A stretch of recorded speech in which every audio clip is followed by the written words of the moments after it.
Well, John, thank you so much, sir, for coming on the program tonight. It's good talking to you.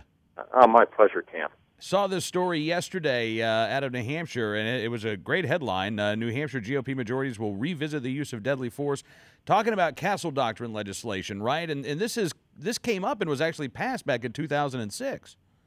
It was, Cam, and as you know, it was vetoed by the present governor. However, things are a little different this time. We had quite a few changes in the legislature. We have new majorities, and there's a lot of support within both chambers. And the good news this time, if a veto did occur, I believe we have the numbers to override the veto. So it's going to be a different ball game this time around.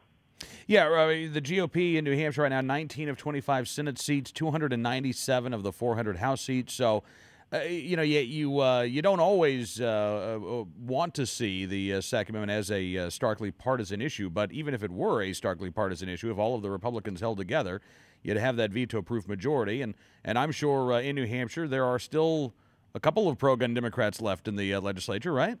Oh, there are.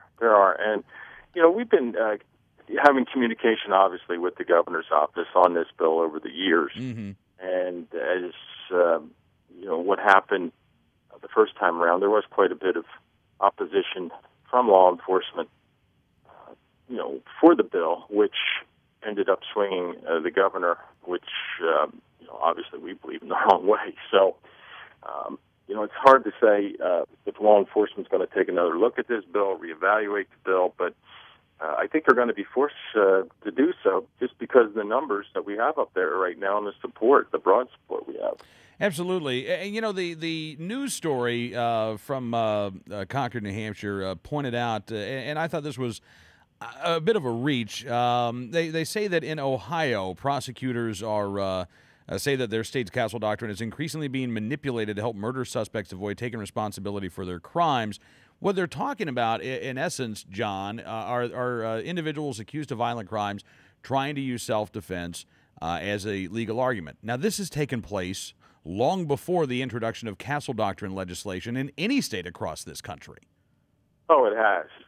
It definitely has. And we heard the same argument in Pennsylvania. As you reported a few months ago, we had a bill that actually made it through the legislature, made it to the governor's desk and was vetoed. And part of the veto message was about the possibility of criminals using this as a defense, and it was actually put out there by the Pennsylvania District Attorney Association. But very weak argument. There was provisions within that bill to safeguard just against that. So, do I understand why law enforcement opposes it? No, I really don't. And when it comes down to it, these are measures are good measures. They protect the law-abiding and their families, and that's really the bottom line, Cam. Absolutely. Well, when does the New Hampshire legislative session, has it already kicked off? I know that the new representatives have already been sworn in.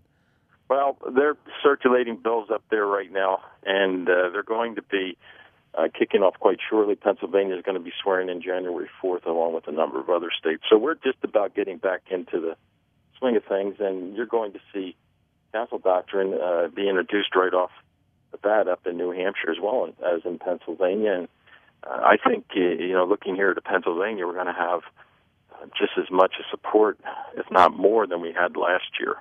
And this time you'll have a governor who supports you as well. Unlike Governor Lynch in New Hampshire, Governor-elect Tom Corbett has indicated he would sign the bill. So it's going to be refreshing to actually have a governor that interprets the Second Amendment the way it should be interpreted.